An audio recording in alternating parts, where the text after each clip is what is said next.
The only way most people know how to be is to think. So if you're not thinking, who are you?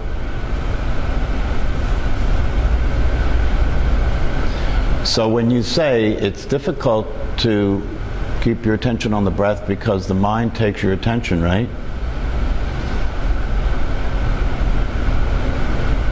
Who are you that the mind takes your attention? Just to nothing. Just to things not related. What do you mean? Almost like you see TV, almost like that, to something not related. So, to nothing. Well, that's what your mind may present you with different things that aren't related, right? But who is it that the attention is being taken? Who are you that your mind takes the attention? See, that's why your mind gets your attention, because without that, you don't exist. Because if you have lived your life thinking that you're the thinker, right? If you're not thinking, you're not there. So that's why when we practice meditation, you're practicing experiencing what it's like to simply be aware. To simply be aware. But for most people, simply being aware equals not existing. Simply being aware is disturbing and upsetting and confusing because, what's going on? The only way I know what's going on is I have to think. So you have to learn you have to discover and learn that without thinking you're still here. So that you can begin to stop relating to thinking like it's necessary for you to exist. And you can start to learn that it's possible to be aware of what's happening, and part of what you're aware of is thinking, but you're also aware of what's happening that you're not thinking about. So this is, in the very beginning, the practice of meditation is the practice of just continuing to come back to the breath. Yes, in the beginning it's hard, but if you do it consistently over time, you discover that you can be there with thoughts, and the thoughts no longer have the same attraction. You can be there with thoughts. Just like you can be, and then when you discover that, you can discover that you can be with life. You can be there with thoughts, no matter what the thoughts are. You don't have to stop them, you don't have to control them. You can just be there with thoughts. And when you can be there with thoughts, and you practice doing that consistently without the thoughts taking your attention, then the mind starts to get quiet. Then the voice starts to slow down. Because without an audience, the voice won't talk. If you stop listening to it, it starts to stop to talk because there's no audience, nobody's listening. This takes time, and you have to establish a practice. You have to do this consistently every single day. That's the first most important thing. Nothing else is more important than that in the beginning when you're establishing a meditation practice, other than to do it consistently every single day and to do it the way it's meant to be done.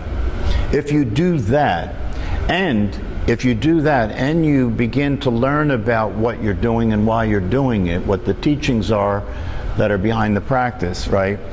Then you'll be on your way to waking up.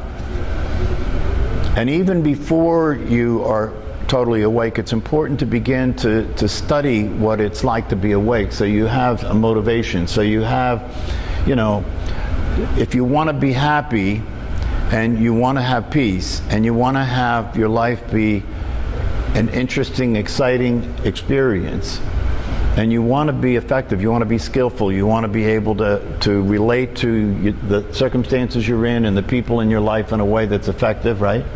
if you really want that, then you have to see that this is a way to have that. There really is no other way. You can't have that and stay in your head.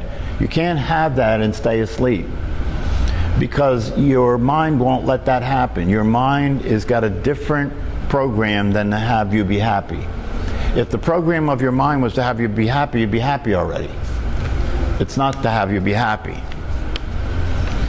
So, one of the things you can get from practicing meditation over time and by waking up is you can begin to see what is the source of your suffering. You can begin to see what is the source of your discontent. If you pay attention, if you look at your life, you will begin to notice that one thing that's true about most human lives, one thing that's true about your life, is that there is discontent. You're not content, right? You're not content. You're always looking for the next thrill. You're always looking for the next diversion. You're always looking for the next gratification. You're always looking for a way out of, not being comfortable. You're always looking for a way of getting more. You're always looking for a way of getting different things, right? So it's a rat race, right? You're on a constant. So one of the things one of my teachers said is this: to live a life without having any fundamental expectations of anybody, this is a great freedom. To live a life without having any fundamental expectations of anybody, this is a great freedom. You find you are almost unshockable because something inside has switched off the button of how things should be. So one of the ways that you are when you're awake, right, and aware, is you begin to discover that the source of your discontent and the source of your suffering is that life, other people, and yourself should be different. If you stop and look at that, right, you can see that it's the case, right? If you just look at that today, if you go through your day to day and just pay attention to what it's like to be you in your life, in the circumstances that you have, in your body, with the people around you, you will notice that consistently there is a rejection of what's happening. It should be different. People should be different, right? The world should be different. Everything, you should be different. You should look different, right? You should think differently, right? You should do things differently. Isn't this true? You drive your car home from here, and just from here to home, watch how often you think things should be different. The person driving the car in front of you should be driving faster. The weather should be different. How you feel should be different, right? How I feel should be different. I should be happy all the time, but I'm not. Therefore, I'm not happy, all right? So this is the way the mind works. The mind is constantly producing thoughts about everything. It's an ongoing commentary, isn't it? It's an ongoing commentary. It likes things, it doesn't like things. It wants things, it doesn't want things. This should be different. This should change. I should change. Why is it like this? I don't like it like that. To live a life without any fundamental expectations of anybody. Can you imagine that? Can you imagine what your life would be like if you didn't have any expectations of anybody in your life, including yourself? In other words, another way of saying the same thing is that everybody in your life would be okay with you the way they are. They wouldn't have to be different. No matter what they said or did, that wouldn't be upsetting for you. And then yourself, no matter what you say or do, that you would never be upset with yourself. You would never consider yourself that you should be any other way than the way you are. What a relief that would be, right? Right? It means that you could accept, see, because this is acceptance, it means that you could accept everybody the way they are. Why is that a good idea?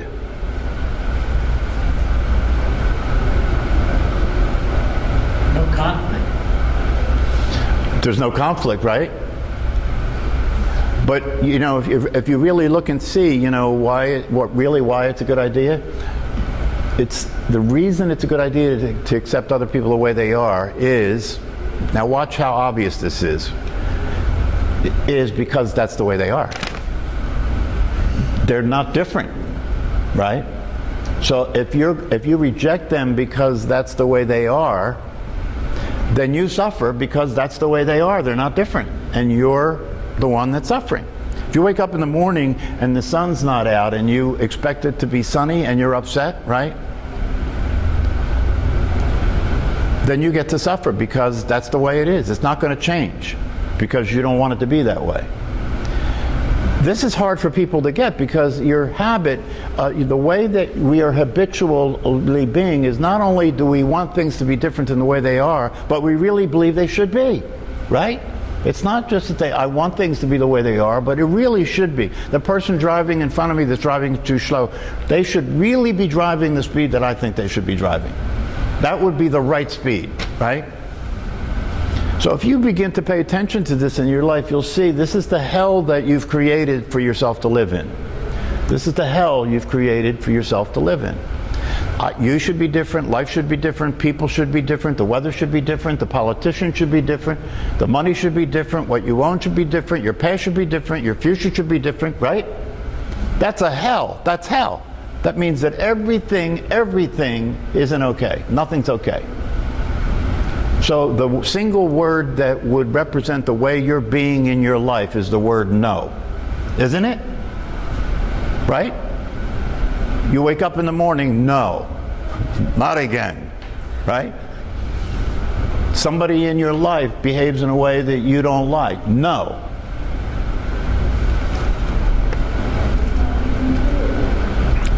You find that you're almost unshockable because something inside has switched off the button of how things should be. So what would allow you, who would you be if everything in your life was accepted as it is? Who would you have to be? Obviously, you'd have to not be who you've been being. You'd have to be something other than that, right? Because who you've been being is the one that says no, right? So who would you have to be? Because it says here that because something inside has switched off the button of how things should be. So what is that thing inside that would switch off the button of how things should be? What is it that allows everything to be the way it is? What is it that accepts everything as it is, that doesn't reject anything? What is it that never changes? What is it that just is, that doesn't have expectations, doesn't have feelings, doesn't judge anything, doesn't want anything, doesn't need anything? What is it? Acceptance. Well, yeah, it's acceptance, but we know that who we are, who we've been being, right, is not that. So if that's possible, who would you have to be for that to be possible? Now, one of the things that I'm suggesting here is not only is it that who would you have to be for that to be possible, but it's actually the case that who you really are is who you would have to be for that to be possible. And if I say that, what I'm saying is that who you think you are is the one who suffers. Who you think you are is the one that judges and evaluates everything. Who you think you are is the voice in your head, right? But I'm suggesting to you that who you actually are isn't that. And that who you actually are is the one that accepts everything. Is the one that would never be shocked by anything. What is it that never is shocked by anything that occurs in life? See, the reason that you don't have an answer for that is because you're not familiar with that one, are you? No. Wouldn't it be an interesting discovery for you to find out that that one that you're not familiar with is you? Wouldn't that be an interesting discovery for you to find out that the one that you're not familiar with, the one that accepts everything the way it is, the one that's always content, the one that never rejects anything, the one that's happy, the one that's content, right? The one that's skillful is actually you. But you don't know you. You don't know that you. The you know is the one that doesn't do any of that, right? What if meditation could be a way for you to relax and be awake and discover that the you that you actually are is already content, is already happy, doesn't reject anything that occurs, is never shocked by anything that happens, accepts everybody the way they are. I'm just saying, what if, right? What if that was the case? Would that be something you'd be interested in? Would you be up for that? Right? You'd be up for that, right? Now watch. I'm telling you that this is possible. I'm telling you that not only is it possible, but it is so possible it's already true. It's not something that will happen. It's something that's already true. It's already who you are, so you don't have to do anything to be that except stop being who you think you are, right? So I'm saying that that's true. I'll even go further and say something that one of the most famous teachers has said in the past, is that not only is all that true, not only could you be happy at all times, not only could you be skillful in the way you live your life at all times, right? Not only could you accept everything the way it is, including life and all that life is, right? So that would really be cool, right? To just be happy, and no matter what happens, you'd be okay with it, right? Including your own death, right? Including all the things that happen in life, the losses around you, the difficulties, the predicaments, the unpredictability, the fact that your body's getting old and getting ugly, right? All of that would just be okay. It wouldn't be a problem, right? That would be really cool, right? So you got to want that, right? You got to want that, right? What would you be willing to do to get it?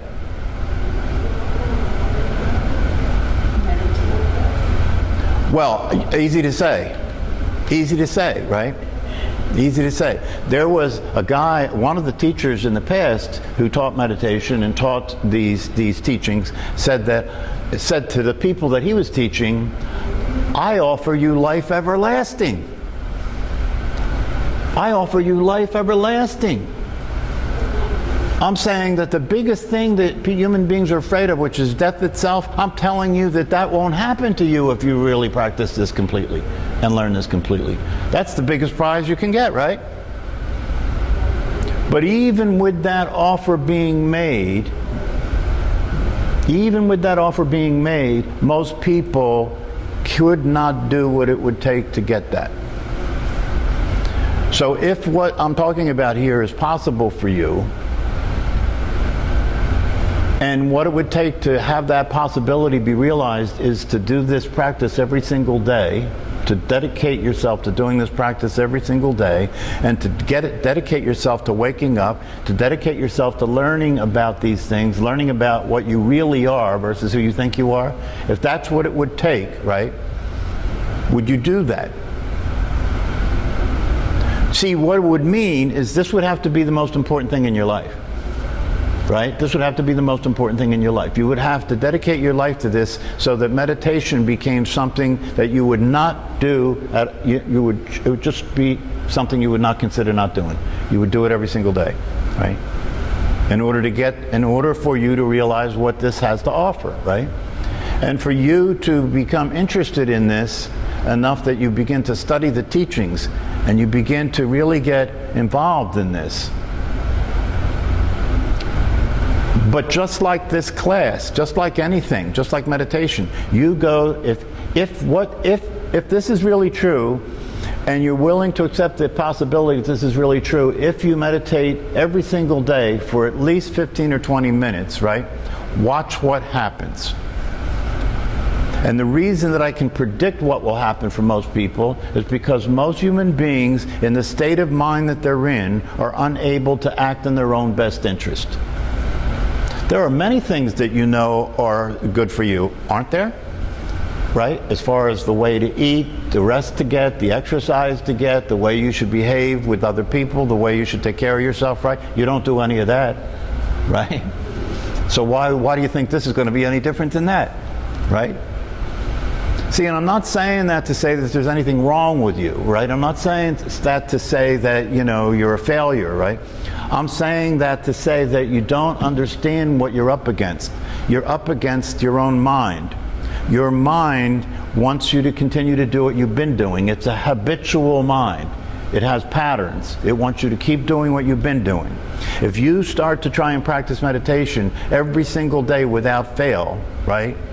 then you are setting yourself up against your own mind, because your own mind's going to say to you, oh, you're really too tired, and if you try and meditate right now, you'll probably just fall asleep. It'll be a waste of your time. Start tomorrow, right?